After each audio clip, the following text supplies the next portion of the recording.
U.S. lawmakers agreed on a draft legislation this week to give the White House fast-track authority to negotiate a free trade deal with Pacific nations.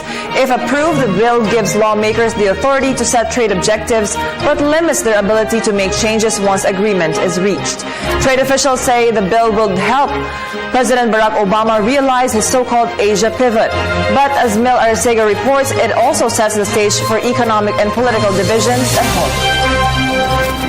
There was rare agreement in Congress this week for a legal framework that brings the United States one step closer to reaching a accord with its Pacific trading partners.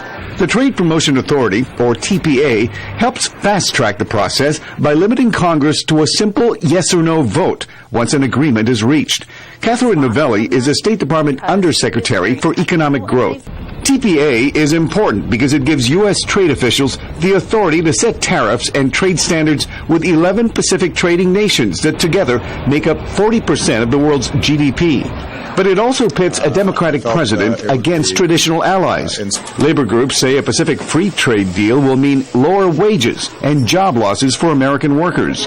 Richard Trump, the largest union in the United States, vows to launch a major advertising campaign against it. Not everyone agrees. David Salmonson at the American Farm Bureau says a level playing field with our Pacific trading partners represents a $2 billion shot in the arm for American farmers. Salmonson says fast track could speed up the pace of negotiations for a Pacific trade deal.